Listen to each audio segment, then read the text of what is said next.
Marketing students, hi, Catherine Robertson here. Welcome into week 7. It is Wednesday of week 7. So week 7 roughly begins for us today, and then materials will be due next Tuesday night by midnight. So I wanted to do a quick recap of the last couple weeks. So week 5, we did Principles of Marketing textbook, and we looked at chapter 10.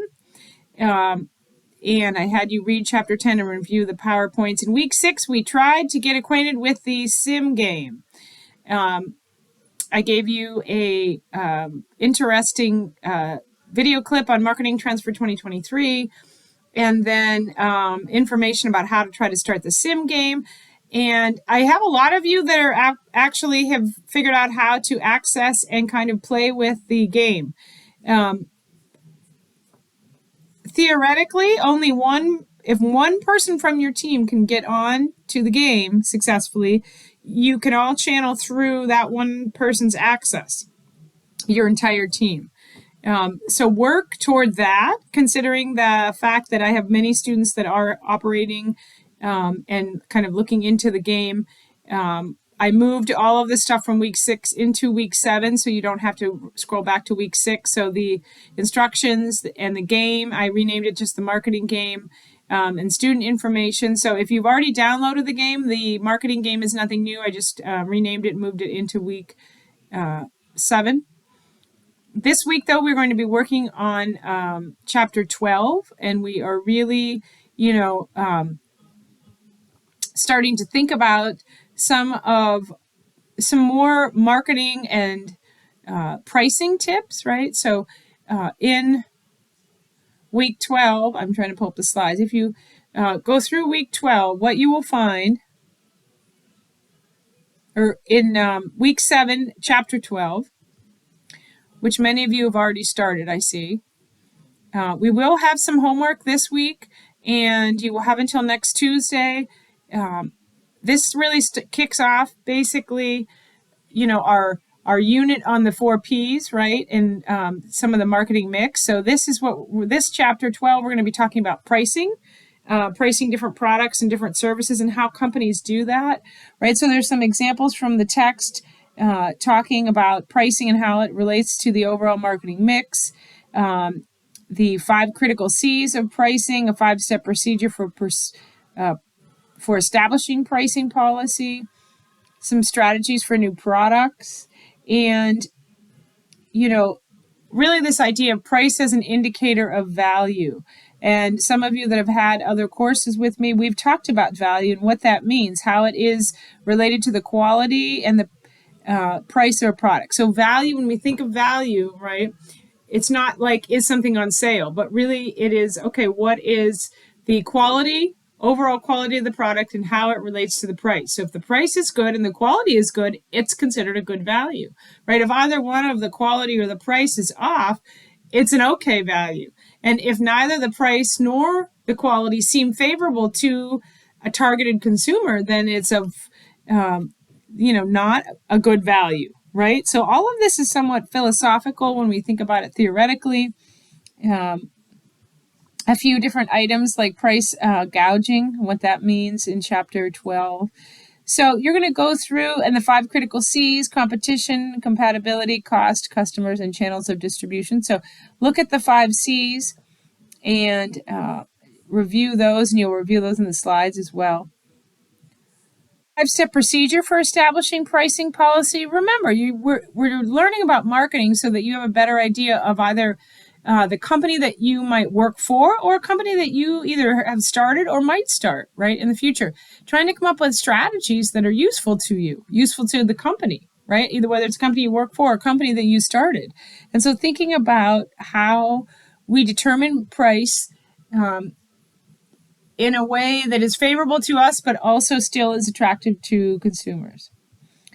All right, so if you are looking through chapter 12, and review a little bit about pricing, the next component of this week, I'm scrolling back and forth, right, is to look at the homework for chapter 12. And the homework is, there's two main questions for the homework in Chapter 12. The first one is review the marketing and practice segment about the 5 C's of pricing. So remember the 5 C's that I just mentioned from the chapter. Then come up with examples of some products with prices that fluctuate based on context, such as changes in the season. And I have list a minimum of 2 examples. So go ahead and do that. Again, this is a Word doc that you can email to me.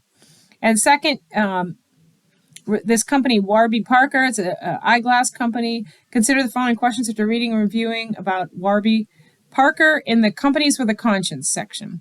And so there are 3 questions there, 3 short questions for you to answer, and that will be homework points for this chapter. The last but not least for this chapter, we are looking at a discussion post for Chapter 12. Again, I want you to continue to try and get on, and I'm going to see if I can manipulate the game at all to make it easier. We do have 6 groups, so I'm hoping that you are able to come up with some sort of synopsis. I'm going to have a discussion. Next week's discussion will basically be where you are at, right? So I will open that discussion board early. Week 8, you will see a discussion board. Actually, I will open that this week. You can start on that discussion, so you'll technically have 2 discussions. And so you will have the week 8 discussion will circle around, your experiences so far with the game. All right, so discussion number 5, which is this week. You're going to choose a mass retailer such as Walmart or Target and look at its weekly advertisement. You can do it online in the store or with an actual flyer. Identify and analyze pricing strategies used. Apply what you've learned or how you personally respond to those strategies. How do you behave? And so thinking about, okay, quick edit there. Week 8, we are looking at a discussion post that, and I'm just creating it as I talk to you, making sure it's posted. A discussion post that will discuss how you've been dealing with the game and any suggestions you have. So more of an open forum. So please chime in to the open forum for the discussion. And I just want to see at least one post or one reply from you in order to get credit for this discussion post this week. So if you're having trouble, you're going to reply, can anyone help me? And if you are not doing well, or if you're doing fine, then you may offer up some advice or offer up some of the things that you are learning so far from the sim game, which is also very tricky. Again, this is the first time I've run this particular sim game that is a little trickier. Some of the free sim games, this was the easiest I thought to get through and access through Excel. But I'm having some students are still having trouble with it. So that is not great, right? Again, we did not have any particular homework from week 5 other than the readings. And then week 6 was getting acquainted with the game. And week 7, now we do have a discussion post and a homework assignment that is due next Tuesday for you guys. Next Tuesday by midnight. And then the week 8 discussion I will have up for you to chime in as well. So if you have questions for me, please reach out to crobertson@ec3pa.org or reach out to me via text 814-490-6473. And again, you just need one team member that is able to access, and you can all chime in with that one team member while they plug in your information, because essentially your team is only using one board at a time, or only using one access to the game on one person's computer at a time.